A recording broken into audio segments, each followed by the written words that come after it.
All right, hey guys, Amy Wood live with you tonight as we bring you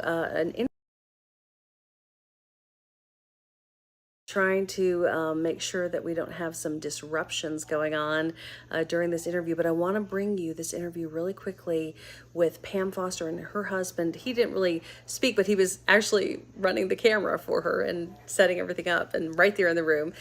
They both have been through this Burning Man mud mess, but they were really pretty positive about it. They didn't have all the complaints that we've been hearing about on the national media that a lot of people were expressing. So I want you to hear their perspective. They're from Greenville, South Carolina, and they're traveling back in an RV right now. They got out after about 7.5 hours of finagling to get out of the this lake, dried up lake in the middle of a desert that turned into a muddy mess because of rainstorms. So here you go.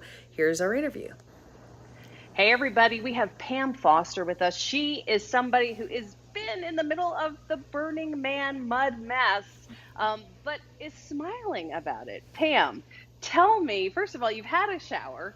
You feel a lot better than you did in the muddy mess, but the mud actually brought people together. Is that right? Yes, the mud brought people together. One of the principles of Burning Man is radical self reliance. So, going in, you have to survive and you have to do everything prior to the event to be prepared. So, this fern was no different. We were prepared for every scenario. People were laughing. Yes, the mud was a little cumbersome, it wasn't typical. And people really came together. I was loaning clothing. Our camp, we were feeding people. We offered up our shower to two burners. We had people using our toilet. Everybody just pitched in and made the best of it. When I've you got can't control the situation, you just have to embrace it. Absolutely.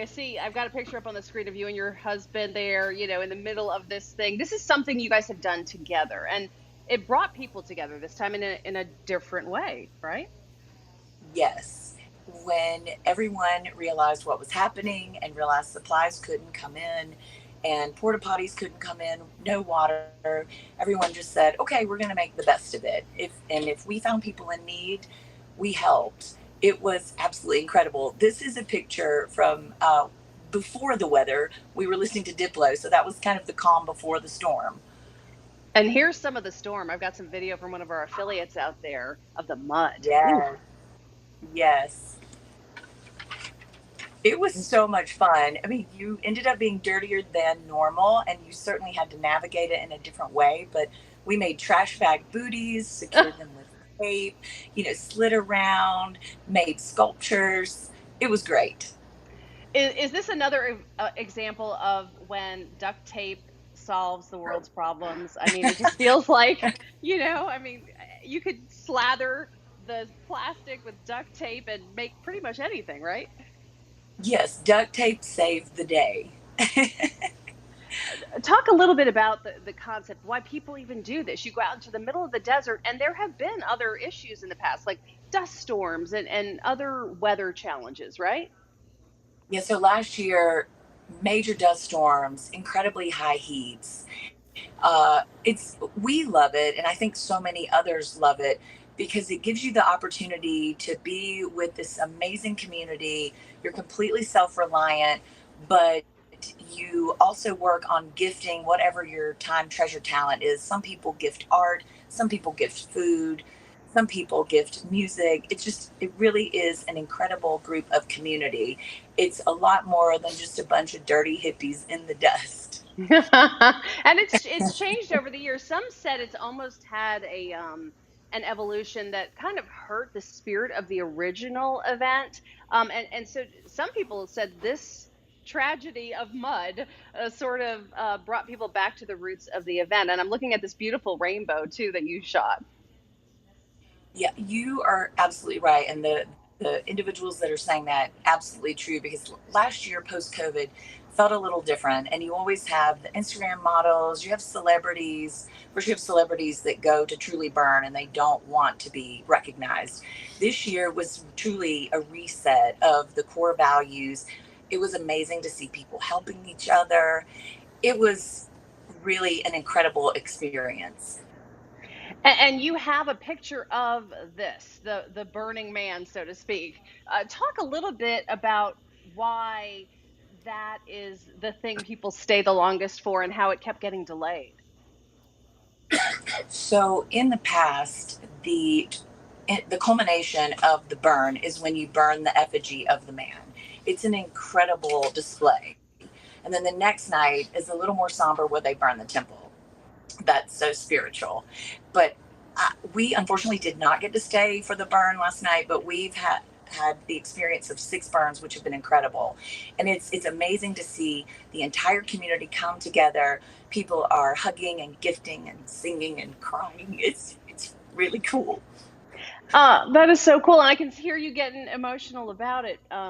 Pam, talk about when you guys finally got out. It was a process, right? And it always is, from what I read. And again, this is all new to me. I hadn't really paid a lot of attention to this event until it made this news this time. Um, it's interesting how your normal exit experience can be 12 hours getting out. You guys left a little bit earlier, maybe than some others. When did you actually leave? Yes. So we left yesterday morning around 11:30 Nevada Okay, time. We had to wait until the mud had dried enough for us to move our vehicles. We have a pretty heavy vehicle. We're sure. towing a 20 feet trailer. Our other campmates are in some massive vehicles. So we waited till about 11:30, which technically was a little too late. It took about 7 hours. But as I Mm, understand it, there were Burning Man attendees that didn't make it out as quickly as we did. When the weather is perfect in years past, we like to leave the day after the man burns. At that point, it's about an hour. You really don't right. even press your brakes, really. So, thankfully, we had tons of fuel, tons of food. We were comfortable. It was really cool in the line because people are dancing and singing Yeah. and visiting other vehicles, sharing food, sharing water. It was a really cool experience. Well, I'm glad you guys got through it okay, and it seems like you're none the worse for wear. And once again, are you going next year? You going back? Absolutely. So we formed a camp with some other burners and we're building an art car. So next year is going to be even more incredible. Very cool.